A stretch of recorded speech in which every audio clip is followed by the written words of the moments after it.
Bueno, el título de mi exposición se nombra Ftalatos, una exposición silenciosa. Voy a comenzar por mencionar que, bueno, existen varios tipos de plástico. Tenemos, por ejemplo, el PET, el PVC, el polipropileno, el poliestireno, y que pues bueno, estos tienen ciertas características propias de acuerdo al proceso de elaboración. Algunos de ellos también bueno, más bien los polímeros, estos polímeros los podemos clasificar a su vez de acuerdo a sus propiedades mecánicas. Por una parte tenemos los hules. Los hules, listo. Los hules, en el caso de los hules, estos tienen unas características que son suaves, son maleables, son elásticos, mientras que en el caso de los termoplásticos, ¿sí? Son dos clasificaciones que se pueden realizar de acuerdo a sus propiedades mecánicas. Los termoplásticos son más bien rígidos, son duros, es un poquito más difícil poder modificarlos y transformarlos. Para esos casos, en el caso de los termoplásticos, nosotros podemos también volver los hules aplicándoles una temperatura pues más elevada. Sin embargo, pues ya al momento en que nosotros queremos transformarlo en un objeto para X necesidad, pues obviamente no los podemos utilizar calientes. Entonces, esa temperatura se le conoce como temperatura vítrea. Esa temperatura vítrea pues generalmente es muy baja en comparación en el caso de los plásticos tipo hule. Para los termoplásticos pues es una temperatura más elevada. Entonces para ese tipo de productos o de polímeros nosotros necesitamos adicionarles otras sustancias, entre ellos están los plastificantes. Y entre los plastificantes más populares que tenemos son los ftalatos. Me parece que no se puede. Ya. Bueno, ¿qué son los ftalatos? Son plastificantes básicamente que principalmente los vamos a encontrar en polímeros del tipo PVC, ¿sí? Que son polímeros rígidos.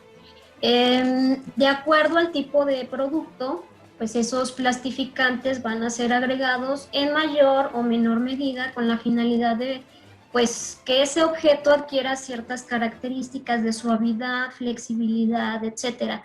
Se ha visto que mínimo pues se agrega alrededor del 50% en peso del producto de constitución polimérica, precisamente para darle esa flexibilidad, esa suavidad, perdón, esa característica para poder utilizarlo en una gran variedad de cosas, ¿sí? Ya sea la producción de neumáticos, de vasos, etcétera. Sí, tiene muchísimas aplicaciones, es decir, estamos hablando que tenemos la matriz polimérica, esta va a ser combinada con las moléculas del plastificante y finalmente vamos a obtener un producto suave, flexible, de acuerdo a las necesidades que debe de tener ese producto.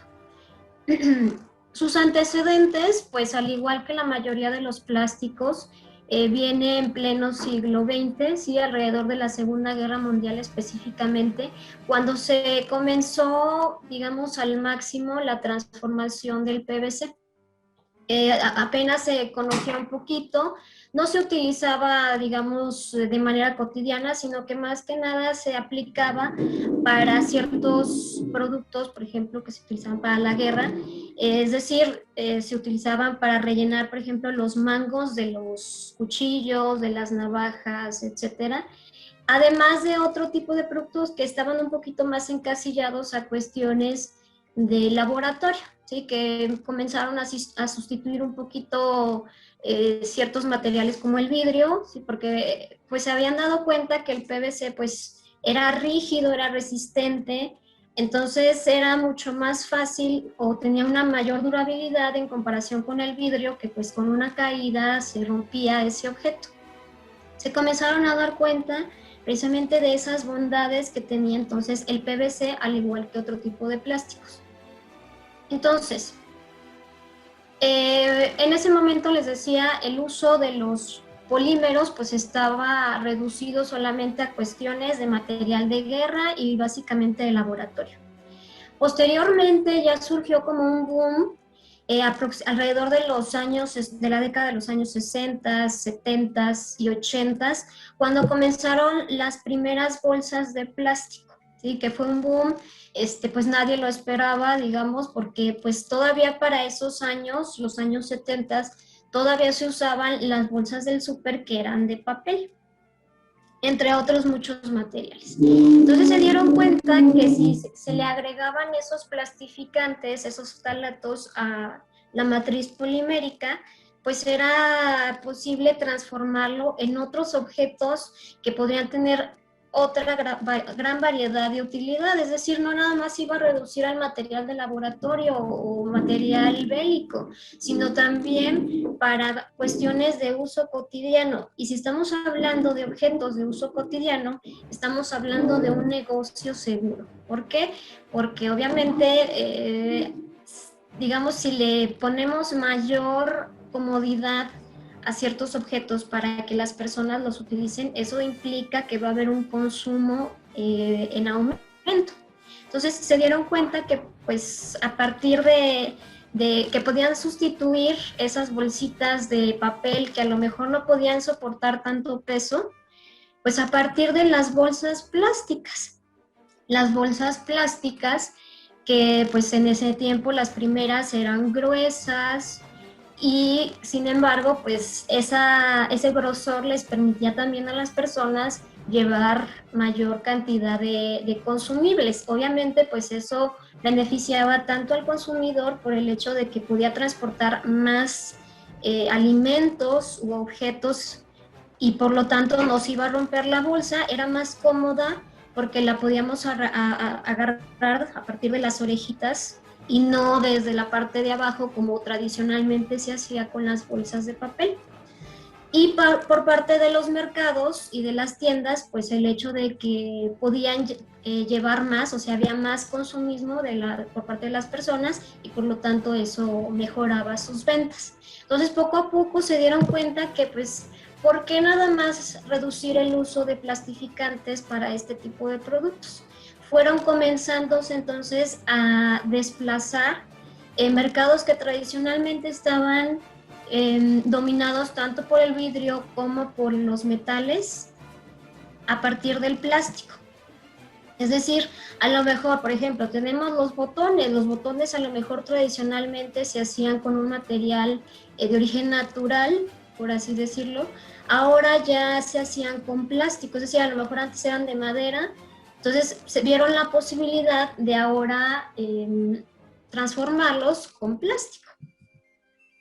Las fibras naturales, por ejemplo, el algodón, la lana, etcétera, fueron ahora también sustituidas por fibras de nylon y otros plásticos que obviamente también le proporcionaban a esa tela una mayor durabilidad. Incluso a tal grado de que las primeras batas de laboratorio se trató de también hacerlas con este material, sin embargo, bueno, se dieron cuenta a tiempo de que era un material altamente flamable, por lo tanto, digamos que por esa parte no fue sustituida la fibra de algodón por las fibras sintéticas. ¿Qué otros productos? De manera tradicional, pues en aquellos ayeres, productos como los pañales, pues se utilizaban con fibras naturales, y a lo mejor las mismas mamás hacían sus propios pañales con trozos de tela, etcétera. Entonces vieron otro mercado importante que era la producción de pañales ya a nivel mundial a partir de fibras plásticas, ¿sí? Sintéticas, es decir, ahí tenemos una gran concentración también de estos plastificantes.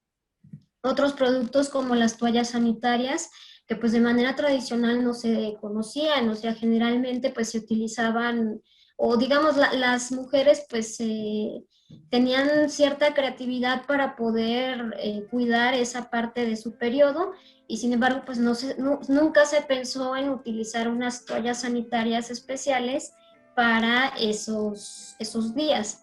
Entonces, también fue otro mercado nuevo que se abrió el uso de esas toallas sanitarias a partir de fibras sintéticas. Y posteriormente también salieron al mercado lo que eran las vajillas plásticas, o sea, era una novedad, todo el mundo quería tener una vajilla de plástico, ya sea platos o vasos, porque eran como que los primeros productos que apenas se hacían, y sobre todo por el hecho de que en esa época, cuando recién salieron, digamos que no se les habían adicionado tantos ftalatos, por lo tanto el plástico era más duro y semejaba un poquito a la vajilla tradicional de porcelana. Entonces fue también un boom, fue muy popular la creación de estas vajillas plásticas y que obviamente, pues imagínense, estaban en contacto directo con los alimentos. Ya posteriormente, ya un poquito más para acá, o sea, alrededor de los años 80, 90, pues ya también comenzó la producción de las vajillas desechables, ¿sí? Tanto platos, vasos, cubiertos, ya fueron de plástico y por lo tanto eso también creó una emoción por el hecho de que pues ya no había necesidad de estar lavando platos durante las reuniones familiares o con amigos, sino que ya simplemente se usaba y se desechaba. Posteriormente, ya con el tiempo, pues se fue transformando un poquito más el plástico, se fueron mejorando las técnicas a tal grado de que pues ahora prácticamente todos los objetos que utilizamos, bueno, no todos, pero sí una gran mayoría que a lo mejor tradicionalmente estaban hechos de otro tipo de elementos, pues ahora ya son plásticos, incluso esos plásticos dan la apariencia como que si fueran todavía de metal. Por ejemplo, el reloj que les estoy poniendo, que aparentemente es un reloj de metal, pero realmente es de plástico, ¿sí? Simplemente a partir de ciertas pinturas, pues da la apariencia como si fuera originalmente de metal, o también en el caso del vidrio, o sea, ya se han mejorado las técnicas para que utensilios, por ejemplo, como vasos o platos, den la apariencia de que como si fueran de vidrio, pero realmente son de un plástico muy duro. Otros objetos, por ejemplo, tenemos las jeringas que tradicionalmente pues eran de vidrio, que incluso se podían reutilizar, se hervían y pues ya estaban listas para otra inyección, pues ahora ya son desechables, son de plástico. La mayoría, pues en este caso de la parte interna de los automóviles, prácticamente son de plástico, ¿sí? Todo aquello que, por ejemplo, cuando nosotros compramos un carro nuevo y decimos, ah, huele a nuevo, pues realmente huele a ftalatos. Específicamente, los ftalatos no tienen ni olor ni color, ¿sí? Es un líquido incoloro e inodoro. Sin embargo, sí le da esa propiedad a los plásticos para que huelan, ¿sí? De hecho, eso también ha ocasionado que no nada más se les utilice como plastificantes, ¿sí? Ahorita vamos a ver. Por lo tanto, ya a este nivel tenemos que, pues, básicamente casi el 85% de los objetos que nos rodean pues son de material plástico, ¿sí? Entre más suave, entre más flexible sea ese objeto, mayor concentración de ftalatos va a tener. Es decir, en el caso de los juguetes para bebés, ¿sí? Los mordederos, los chupones, pues obviamente ese tipo de productos deben de ser productos muy suavecitos para evitar que al momento en que el niño está mordiéndolo, ¿sí? Por ansiedad de que pues ya le van a salir los dientes y suelen tener esa como comezón o un malestar que los hace estar mordiendo algo, pues obviamente ese producto debe ser muy suave. Entonces estamos hablando de que casi contiene alrededor del 90% de peso de ese objeto en puros ftalatos. Otros productos, por ejemplo, los juguetes sexuales, esos también tienen que tener una suavidad, o sea, muy alta para evitar pues posibles daños, ¿sí? Otros objetos a lo mejor no tanto, por ejemplo, en el caso de los juguetes, de las botellas de plástico, pues a lo mejor esos no contienen tanta concentración de ftalatos, pero sí la contienen. Por ejemplo, la mayoría de los productos que tienen que ver con los juguetes para bebés y los juguetes sexuales, les digo, son los que más contenido en ftalatos tienen. Actualmente, pues bueno, ya por varias circunstancias se ha regulado un poquito esa parte. Sin embargo, pues se siguen utilizando estas sustancias. Pero debido también a esas características que mostraban los ftalatos, pues su uso no nada más se redujo como plastificante, sino que también se utilizó para aditivo de otros productos, es decir, lo vamos a encontrar en maquillajes, cremas corporales, perfumes, incluso se dice que algunos medicamentos. Por ejemplo, en el área de los maquillajes, se adicionó con la finalidad de que estos perduraran por más tiempo. O sea, realmente un producto que a lo mejor sea de marca conocida y que digan, ese maquillaje te va a durar todo el día, o sea, no quiere decir que eso sea bueno, porque realmente entre más duren, también puede ser una relación del hecho de que te va a causar más daño porque tiene más ftalatos. A lo mejor ese cosmético corriente que compras en el tianguis a lo mejor te dura 1 hora y a lo mejor resulta que hasta es menos tóxico por el hecho de que rápidamente se evapora o rápidamente nuestro organismo lo metaboliza vía cutánea. Entonces hay que tener mucho cuidado, realmente no todos los cosméticos de marcas prestigiosas quiere decir que son los mejores en cuanto a salud, sino que a lo mejor contienen una alta concentración de ftalatos y eso hace que no perduren por mucho más tiempo en nuestra piel. En el caso de las cremas corporales, se adicionaban con la finalidad de que estos pudieran penetrar nuestra piel y darnos una apariencia como de mayor humectación. En el caso de los shampoos, para supuestamente dar un mayor brillo, ¿sí? Los aceites de bebé de igual manera, por eso los niños tienen una piel muy suave debido al uso del aceite de bebé. Ese también se ha relacionado con altas concentraciones de ftalatos. En el caso de los perfumes y aromatizantes, pues ahí se adicionaban los ftalatos con la finalidad de que estos perduraran por mucho más tiempo en el ambiente. Es decir, que si me acabo de adicionar el perfume, pues que no me dure media hora y ya no huelo a nada, sino que se adicionaban los ftalatos precisamente para oler durante más tiempo. Entre otras muchas opciones, sí, o sea, les decía, no nada más su uso se reduce como plastificantes, sino que se le han encontrado otras muchas bondades. Por ejemplo, también en los esmaltes para uñas, pues eso también permite que tengan una mayor suavidad esas pinturas, porque pues inicialmente eran algo quebradizas, era como tenían una consistencia como muy pegajosa. Entonces, la adición de ftalatos mejoró esa consistencia y ahora es como que más fácil poder pintarse las uñitas. También están presentes como aditivos en lo que son los plaguicidas, ¿sí?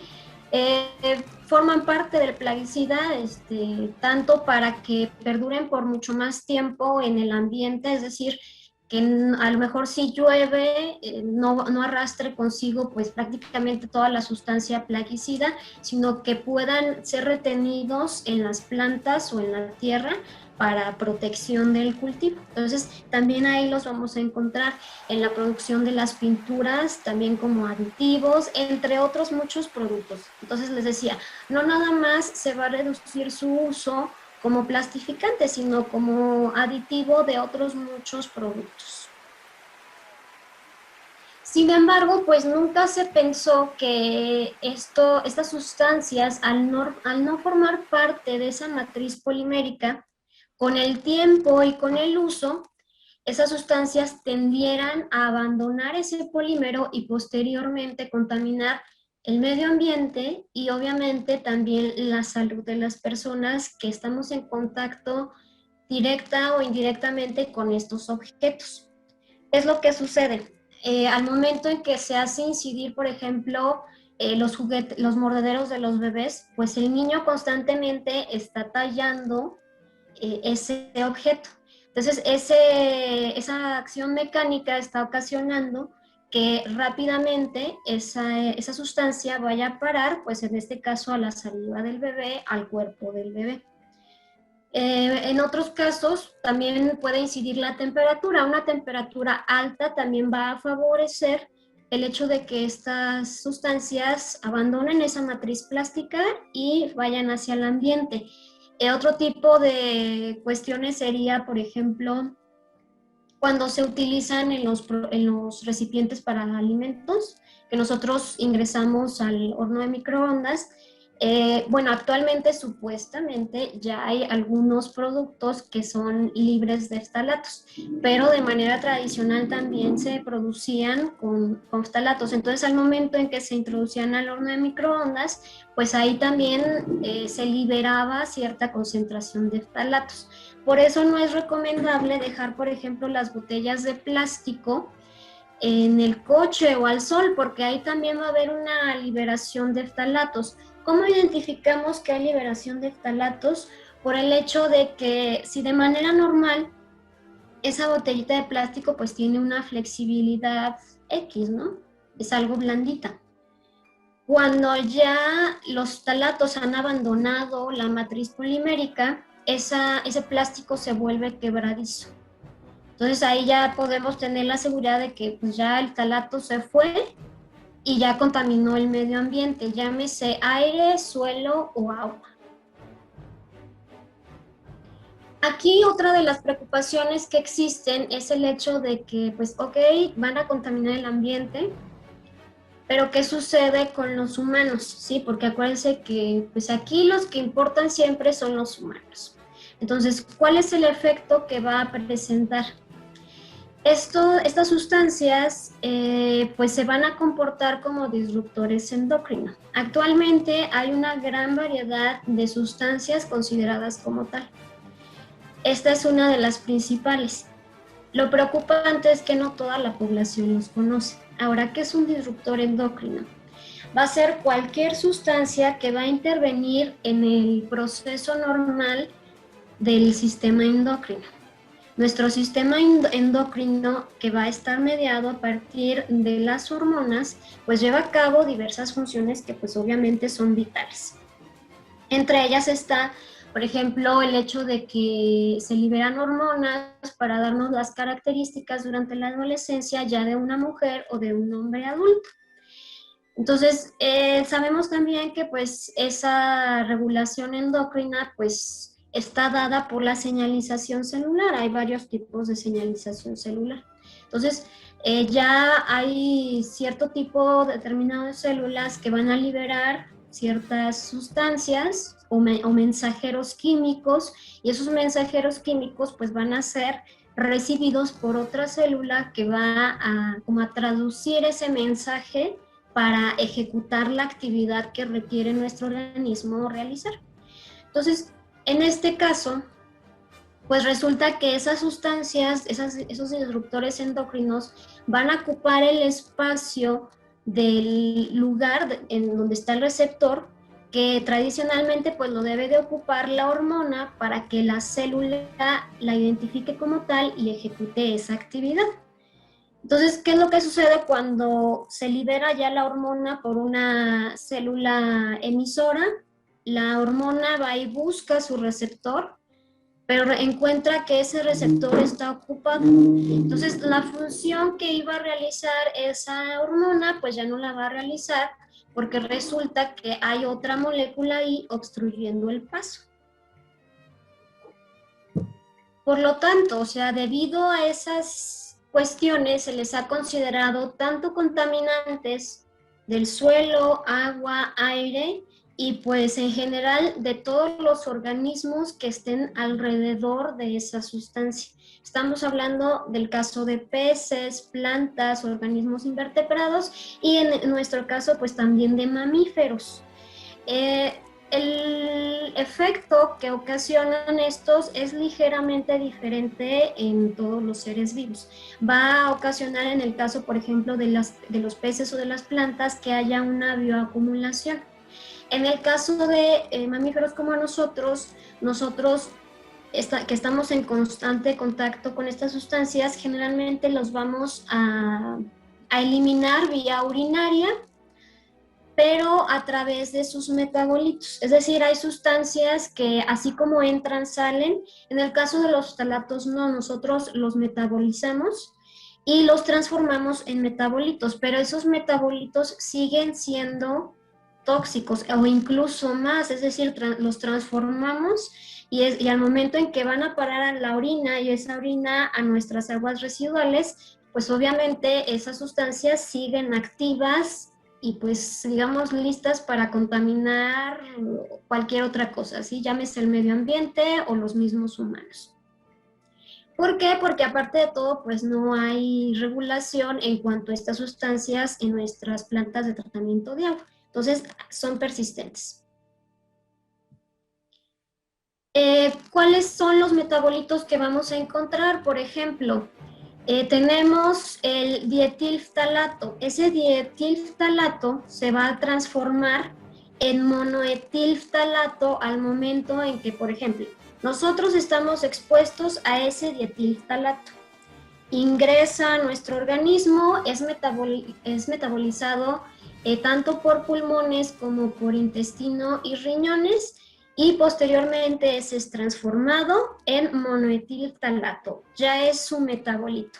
Es la forma en que nosotros podríamos, por ejemplo, determinar la concentración de exposición a ese ftalato a través de sus metabolitos. Y así sucesivamente.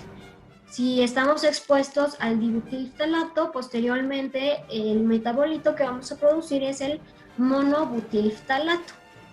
Sus usos, o sea, vamos a encontrarlo en una gran variedad de productos, por ejemplo, perfumes, el shampoo, los tintes para el cabello también contienen cierta concentración de ftalatos, para la producción de cinturones, o sea, porque incluso la industria de la piel también fue desplazada por las fibras sintéticas, al igual que las fibras naturales.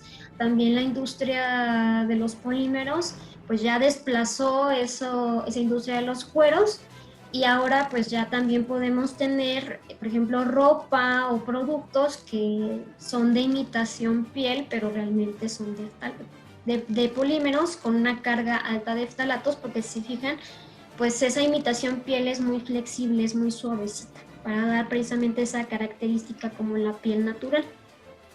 Los vamos a encontrar en mangueras, neumáticos, etcétera. ¿Sí? Una gran variedad de productos de uso cotidiano.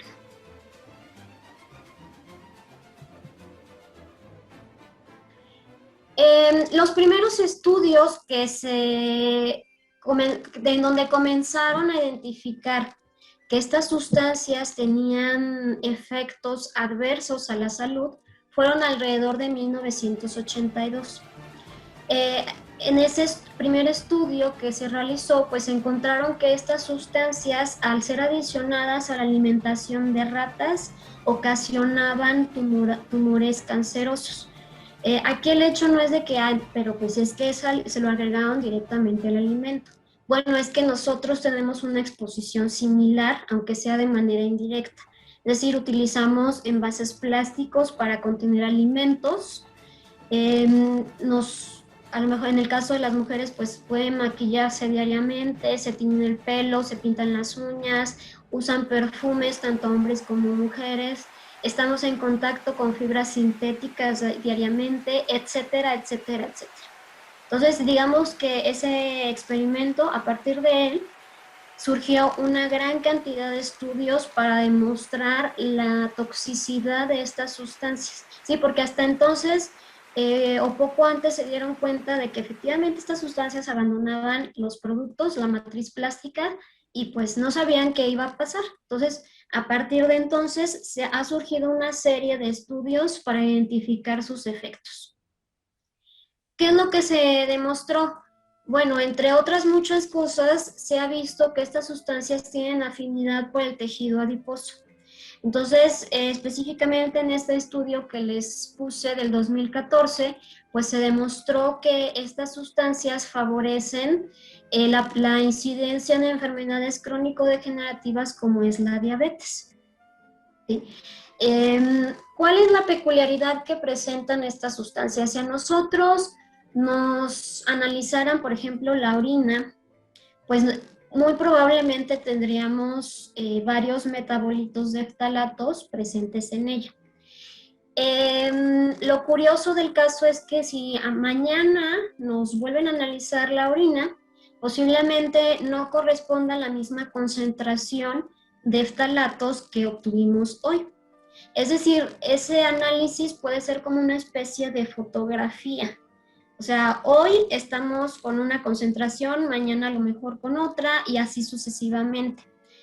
Tiene otra desventaja el hecho de que suele atravesar barrera placentaria. Entonces, una vez que la madre embarazada está en contacto con estas sustancias, pues probablemente también se la va a transferir al bebé. En algunos países, principalmente de Europa, pero también otros como Estados Unidos o incluso Japón, digamos que ya han tenido como que ciertas regulaciones para que esas sustancias no estén en tan altas concentraciones, pero nada más en ciertos productos, principalmente en productos de los niños, ¿sí? Porque siempre pues hay que cuidar un poquito más la salud infantil. Entonces, se retiró del mercado una gran variedad de productos. Sin embargo, pues hay que recordar que mientras se analizan estas sustancias, pues resulta que ya hay otras nuevas.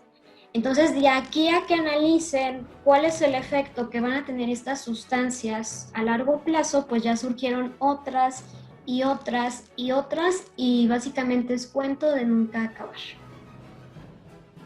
Pero, ¿qué hay de México? O sea, ¿qué se sabe en México acerca de estas sustancias? Bueno, primero cabe mencionar que nosotros somos un país productor de PVC muy importante. O sea, se fabrican alrededor de 442.400 toneladas por día. Entonces, o sea, importante industria en nuestro país. Desgraciadamente, en México no existe una regulación, una norma que pueda pues establecer ciertos límites permisibles para que estas sustancias puedan estar en concentraciones un poquito más seguras en los productos, por ejemplo, para bebés o productos en general, sí, como cosméticos de uso cotidiano. O sea, no hay nada. Ni siquiera hay, por ejemplo, normas en la parte del tratamiento de aguas para poder eliminarlas. Estamos hablando de que pues, las normas en México para el tratamiento de aguas fueron expedidas alrededor de los años 90 y por ahí algunas fueron modificadas o actualizadas en la década del 2000, pero pues cada año surgen miles de millones de sustancias en donde pues constantemente estamos expuestas a ellas. O sea, no nada más estamos hablando de los ftalatos, se han encontrado hormonas, retardadores de flama, antibióticos, medicamentos, etcétera, en el agua incluso purificada. Entonces, si analizáramos nuestra agua potable y purificada, muy probablemente también encontraríamos ftalatos en ella. Y pues definitivamente la exposición es universal. ¿Por qué? Porque prácticamente diario, o sea, estamos en contacto directo con materiales plásticos que contienen estas sustancias. Por lo tanto, es muy difícil evitar estar expuestos a ellas. ¿Qué es lo que se ha encontrado que pueden ocasionar? ¿Qué efectos tienen a la salud? Pues se ha visto que en el caso de las mujeres embarazadas pueden presentar varios efectos. Pueden ser abortos espontáneos, posible deformidad en los bebés a lo largo del periodo de desarrollo. Puede incluso interrumpir el embarazo, o sea, precisamente puede suceder abortos espontáneos o que si a lo mejor se lleva a cabo de manera normal los primeros meses, a lo mejor resulta que el niño nace 1 o 2 semanas antes o un mes antes de lo que tendría que nacer. Se ha visto incluso que al momento en que identifican pues la presencia de esta sustancia en las mujeres embarazadas, al momento en que nacen sus hijos, pues se les hizo como una especie de revisión e identificaron que la longitud del pene estirado es menor en comparación con los niños cuyas madres cuyas madres no presentaron alguna sustancia relacionada con los talatos. Aparte, se encontró que la longitud como el grosor del pene eran más pequeños en comparación con un niño que no se le había encontrado esta sustancia química. Incluso, digamos que ya existe pues ciertas condiciones normales entre la separación que existe del ano hasta el pene. Encontraron que había también una reducción de esa distancia ano-pene. ¿Qué más?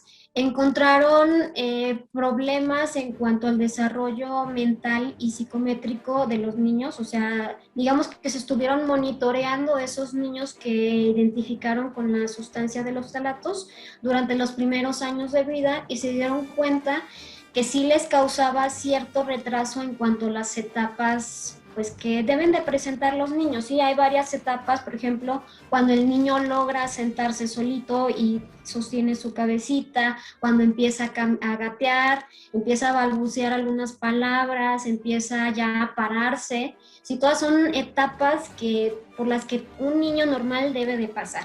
Pero ¿qué sucedía?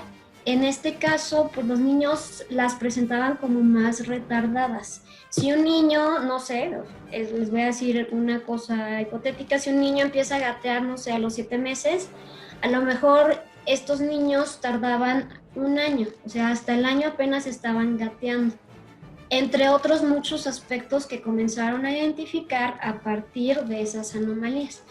Y de manera general, pues también se encontraron daños en el riñón e hígado, porque a través de ellos es donde se metabolizan estas sustancias. No nada más hay problemas en cuanto a cuestiones del desarrollo del feto, sino que también en las mujeres no necesariamente tengan que estar embarazadas. Se han encontrado, por ejemplo, problemas con ovario poliquístico. El hecho de que cada vez sea más común que las niñas, o sea, de manera normal una niña tiene su primer periodo menstrual alrededor de los 12, 13 años, muy rara vez a los 11. Entonces se ha encontrado que actualmente pues ya las niñas presentan su primer periodo menstrual a los 9, 10, 11 años. Y aquí el problema no es de que, pues en algún momento tienen que presentar ese periodo menstrual. ¿Qué más da si es antes o después? El problema es que cuando se presenta ese primer periodo menstrual indica que la niña pues ya está lista para reproducirse, ya hasta ahí va a desarrollarse. Entonces se puede quedar con una estatura pequeñita porque pues todavía pues tiene cuerpo de niña y pues no nada más estamos hablando de problemas a nivel fisiológico, sino psicológico, por el hecho de que pues va a ser diferente al resto de las mujeres. Además, al momento en que ella quiera reproducirse, va a tener a lo mejor problemas por el hecho de que su pelvis es demasiado angostita, entre otros muchos efectos. Y pues les mencionaba, como estas sustancias tienen afinidad por el tejido adiposo, pues una dieta rica en grasas va a favorecer su absorción. ¿Cómo concluimos esta exposición? Pues obviamente es importante poder establecer ciertos límites permisibles en cuanto a la concentración de ftalatos. Suena algo utópico por el hecho de que pues esta sustancia aún sus efectos son algo desconocidos para nosotros. ¿Por qué? Porque no hay como una dosis exacta que podamos decir, si tú excedes esa dosis, ya vas a observar efectos, o sea, no, porque como que depende mucho de las características que en ese momento tenga la persona en cuanto a cuestiones de salud para tener cierta predisposición posiblemente a que en ese momento se desencadene pues una serie de reacciones que a la larga puedan producir algún tipo de afectación como un cáncer, la presencia de quistes, etcétera. Entonces es muy difícil, por eso pues regular o tener una concentración exacta. Esos países que han optado por regular las concentraciones presentes en los productos principalmente infantiles, pues también son concentraciones mínimas porque pues necesitan también, o sea, es importante también la economía. O sea, muchas veces incluso la interponen por encima de la salud. Entonces, no pueden eliminar completamente del mercado la producción de estos plastificantes. Entonces, como que tratan de decir, ok, vamos a estar expuestos, pero en una concentración baja. Sin embargo, esa concentración baja, pues de igual manera, no nos da seguridad de que no nos vaya a ocasionar algún daño. En México, pues les decía, desgraciadamente, no existen normas ni para los ftalatos ni para otras muchas sustancias a las cuales pues nosotros estamos en contacto. Incluso hay productos que contienen ftalatos que ya fueron desechados o más bien eliminados completamente del mercado en otros países y que sin embargo pues aquí se siguen vendiendo. Y pues bueno, toda esta exposición constante que tenemos ocasiona que esta sea una exposición silenciosa que a lo mejor en un momento determinado nos puede ocasionar algún tipo de afectación que generalmente la relacionamos pues con otros factores, pero nunca volteamos a ver a los ftalatos porque pues digamos que la mayor parte de la población los desconoce. Y pues por mi parte sería todo. Muchas gracias por su atención. No sé si tengan alguna pregunta.